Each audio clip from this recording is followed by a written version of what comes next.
They tucked the message into a napkin like it was contraband. 4 sharp words pressed into cloth. They spit in your food. Those words stopped Elijah Gray mid-fork.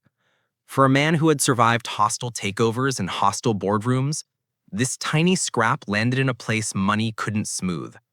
This wasn't a bad review. This was a warning. And beneath it, something colder.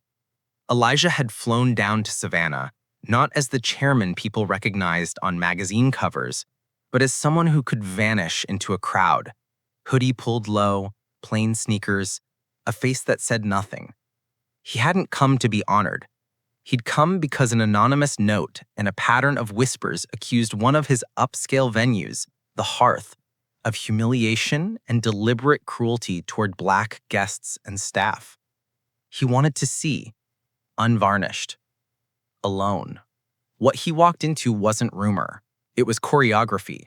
They seated him at the service door table, a space that smelled faintly of bleach and distrust. The host scanned him like inventory. The server skirted by without the practiced smile. Then the napkin arrived, folded small, urgent. And in that moment, the room shifted. This is more than a story about a ruined meal. It's about the slow courage of people forced to hide their truth, and the rare moment when someone with power chooses to listen. If you've ever wondered where real change starts, stay with me. Before we continue, if stories that make you think and feel matter to you, tap like and subscribe. It helps us tell more of these. Elijah Gray wasn't born into this life. He was the son of a church janitor and a seamstress, a kid from a one-bedroom house where a computer meant hot-wiring a donated desktop into a prototype. He built Crossbridge Capital from tireless nights and an intolerance for systems that let things rot. At 50, he had a portfolio spanning green tech to boutique hospitality and a quiet reputation for exactness. He believed that data and systems reveal character, that you could read the soul of an organization in its processes. So when an envelope landed on his desk, a single sheet with accusations against the Hearth, he didn't call lawyers. He bought a bus ticket, pulled a hoodie over his head, and slipped into the dining room like a shadow. He wanted to disappear so he could see what the place did when it thought no one watched. The Hearth was the kind of restaurant that curated silence. Velvet drapes, polished brass, menus that read like poems. People didn't come for sustenance. They came to be seen. Its decor leaned on nostalgia, framed relics and elegant lighting, and the marketing called it a return to refined Southern hospitality. But happiness can be manufactured. Cruelty can be too. The hostess's smile was precise and trained. She asked, "Do you have a reservation?" The question as much an inventory check as hospitality. Elijah said no. She offered him the only seat a person in plain clothes would get, by the service door. No candle, no flourish, a place where the staff passed and the kitchen steam hovered like an accusation. He sat and watched. The main room filled with guests in cashmere and quiet confidence. Not one Black patron. Staff? Yes. Diners? No. The pattern felt older than any menu. Naomi Clark moved through that dining room with a practiced softness. 26, a former community college student who had put classes on hold when her mother fell ill. She had learned to smooth edges and swallow questions. She had dreamed of law school before life rearranged her plans. She had come home, taken a job at the Hearth, and learned the unwritten rules. Who got the good shifts, who got the late-night sections, what jokes were allowed. She learned to wear her smile like armor. She was the only Black server on many nights. The managers didn't say it out loud, but the scheduling, the tips, the subtle cold all spoke. Naomi kept a ledger in her head, not of complaints, but of survival data. Late plates, ignored calls, micro jokes in the past. She didn't make waves. The wage penalties of making noise were real. But tonight, something inside her shifted. The man at table 9 was different. He had no watch, no designer card, just a quiet that kept looking back at her. He looked like a stranger who was not used to being invisible. The theatrical dish of the evening was the Garrison cut, a 36-ounce, dry-aged bone-in steak served with a tableside flourish and a price that read like performance. Naomi had carried it to Gilded Men a dozen times. When she keyed the order, the system flagged the charge and asked for manager approval. She swiped her own ID, an impulsive act that was both dangerous and small. Maybe she was tired of the fear deciding for her. Maybe she felt, suddenly, that someone at that table might actually see. In the kitchen, masked by heat and swagger, Chef Donovan leaned over the grill with the arrogance of someone certain of impunity. Then, in a motion quick as breath and ugly as old habit, he spit on the meat.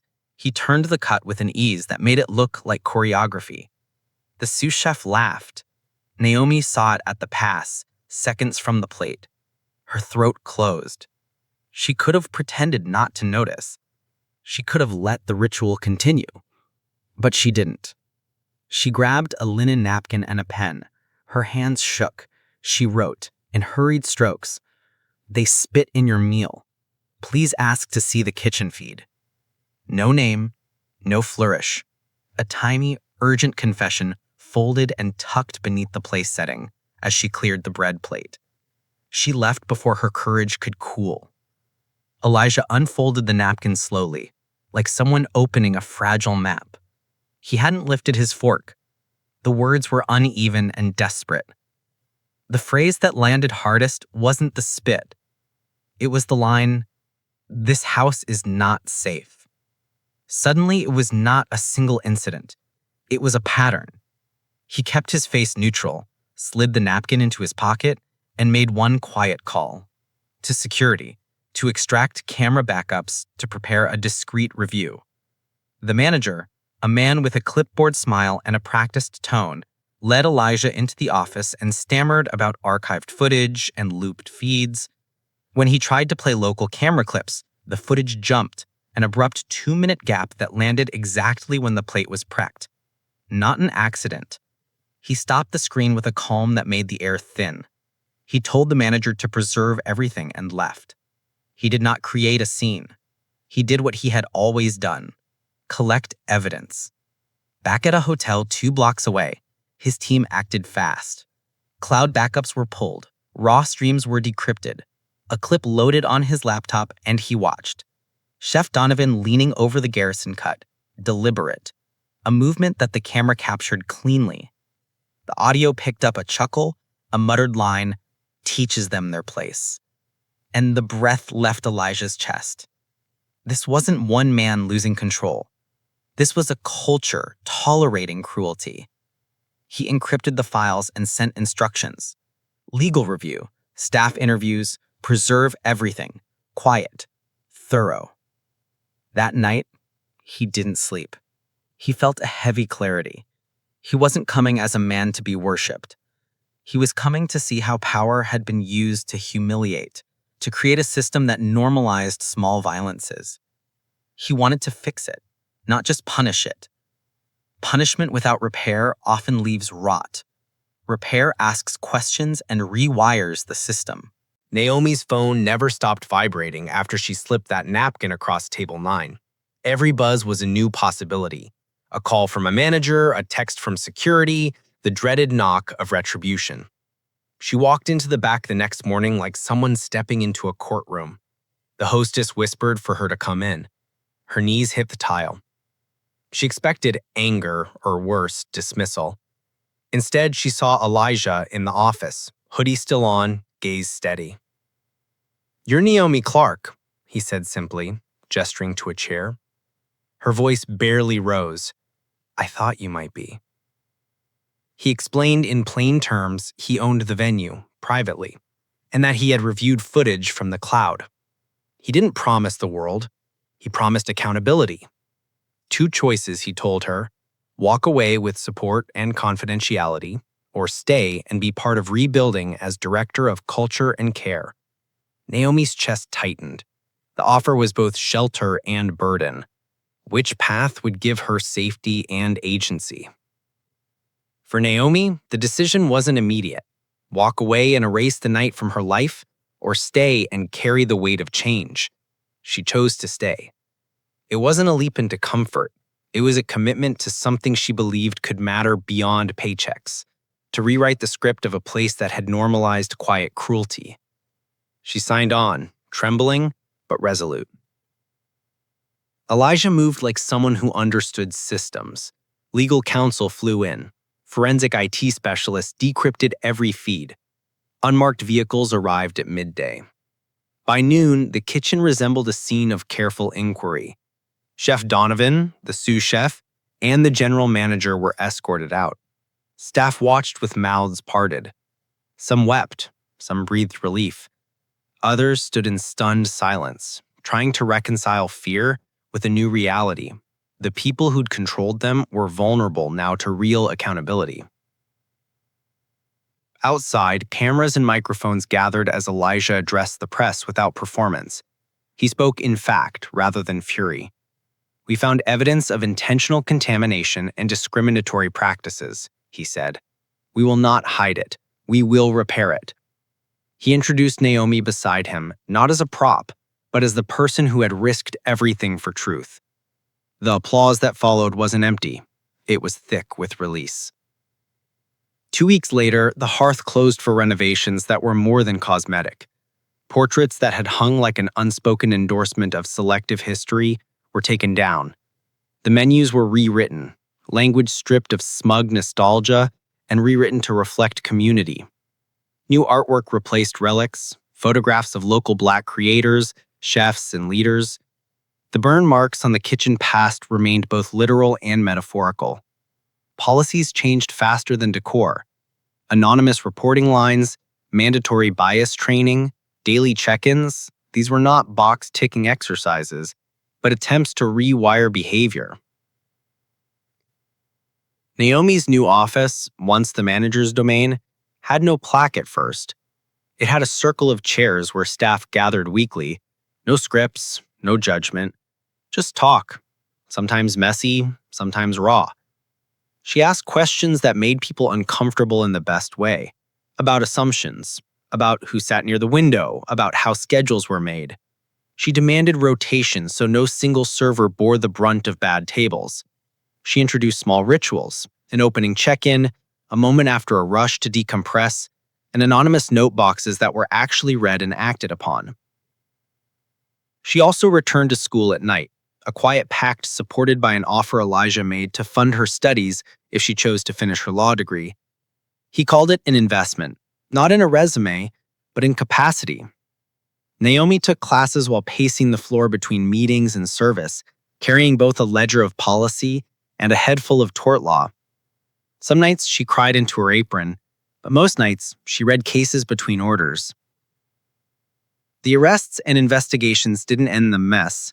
Lawsuits followed. The chef and manager faced charges, some criminal, some administrative. There were nights Naomi questioned herself. Had she done the right thing? Would this have been fixed without her napkin? But she also saw cooks show up to workshops, sit in the circle, own small offenses, and try to be better. Change crept forward in small acts. An opening check-in, a moment after a rush to decompress, and anonymous note boxes that were actually read and acted upon. Not everyone stayed. Some employees left and found other kitchens. Some regulars resented the changes and drifted away. But slowly, new patterns emerged. The hearth began to attract a different crowd. Community members, culinary students, people fed up with performative nostalgia and hungry for something real. The restaurant didn't return to its old life. It evolved. Elijah's approach became a model rather than a spectacle.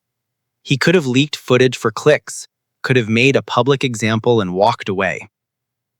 Instead, he acted with an institutional mindset: preserve evidence, follow due process, and design for repair. He instituted anonymous reporting not just at the hearth, but across his properties. He funded community legal clinics and pushed boards to include frontline staff voices. The change wasn't grandstanding, it was intentional and sometimes painfully slow. Across the city, conversations changed. Culinary schools added modules about ethics. Local business associations passed recommendations for anonymous reporting. People began to ask what acceptable conduct really meant in hospitality, not just for customers, but for staff. The hearth scandal became a mirror for an industry that had long preferred polished menus over messy truths. There were moments when Naomi's courage extracted new consequences she hadn't anticipated. She testified in hearings, her voice steady despite nights of imagining the worst. She recounted the napkin, the spit, the laughter in the kitchen. Her testimony wasn't poetic, it was necessary. People listened. The hearings forced conversations in boardrooms, city halls, and kitchens about how systems can hide cruelty behind rituals and how accountability can be more than punishment. At the hearth, change bled into the mundane. New checklists were introduced, not to blame, but to guide. Rotation schedules, transparent tip pools, weekly anonymous grievances followed by visible actions.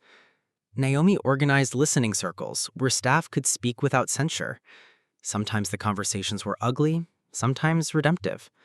A prep cook who once joked about teaching them their station sat in a circle, heard a black server say how those jokes felt, and apologized. Not a press apology, but one that came from a private place where someone decided to be better. The public noticed. A neighborhood that had once been seduced by curated nostalgia began to favor venues that reflected who lived there. New diners came for the food and stayed for the commitment. The hearth rebranded. In spirit, not just signage. They kept the craft, they changed the culture. And Naomi, she kept teaching. She held workshops open to other restaurants and became a reluctant local figure. A server turned advocate who knew policy and the magnetism of real stories. Not all reform was clean. There were nights when old behaviors resurfaced. A passing comment, a micro-snub, a table treated differently. Naomi had days of doubt, but there were more days of small wins. A manager listening when concerns were raised, a chef training his team on dignity, a restaurant down the block asking Naomi to speak. Change wasn't a clean arc upward. It was a series of small, stubborn gains. Elijah saw the broader picture. He didn't want his companies to be headlines. He wanted them to be examples of governance that didn't only protect shareholders, but also guarded dignity. He wrote memos to his boards asking for worker representation. He funded training programs and legal hotlines. The moves were awkward sometimes. Some stakeholders resisted. But the idea was straightforward. If systems tolerate small cruelties, they will eventually produce large harms. Preventing harms starts with listening and designing accountability into processes. Naomi finished more of her law classes. At night, in the glow of her desk lamp, she read cases about workplace rights and public interest law. She started drafting a model policy for the hospitality industry, something concise, practical, and enforceable. She thought about the napkin often, about how a tiny act can become a lever for something bigger. She reminded herself that courage isn't only about fireworks, it's often about choosing risk and private over and over. As the months passed, the hearth reopened with a different rhythm. The floors were the same, but the people were not. They hosted community dinners, brought in local musicians, and partnered with culinary programs to give apprenticeships to youth from nearby neighborhoods. Patrons noticed the change. Some returned with curiosity, others returned with gratitude. Naomi walked the dining room differently now, not because she had more money, but because she had a seat at the table where policy was made. The legal battles played out slowly. Some charges stuck, others were reduced or dismissed. Lawsuits can't always create the dignity reform desires. Sometimes they create long tails of litigation. But the public reckoning did force the industry to re-examine norms. Naomi's model policy circulated across the region, adopted and adopted. A local culinary school invited her to a panel. A neighboring restaurateur called to ask how to set up anonymous reporting. Small actions multiplied. The toughest test came when a former manager, furious at the changes, tried to mount a campaign to paint the reform as a PR stunt. He leaked selective footage and tried to create division.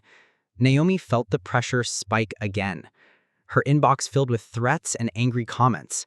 Elijah stood steady. He reminded her, truth rarely travels without resistance. The work is not to silence backlash, but to sustain the systems that make abuse visible and repair possible. Years later, Naomi would look back and describe the napkin as less an instrument of evidence and more a human signal. It was crude, yes, and impulsive, but it carried one thing formal documents often miss: immediacy. It asked someone to look, and someone did. The chain that followed was messy, bureaucratic, emotional, and human. The sort of change that rarely fits neatly into sensational headlines. The hearth's revival wasn't a miracle. It was a choice, by a woman risking her job, by a man choosing repair over revenge, and by a community willing to listen. Policies changed, training increased, anonymous reporting became a fixture, and more importantly, the conversation shifted about what dignity means in service work, about how power can be used to repair, and about the daily courage of people in quiet roles. Naomi's law degree moved closer to completion.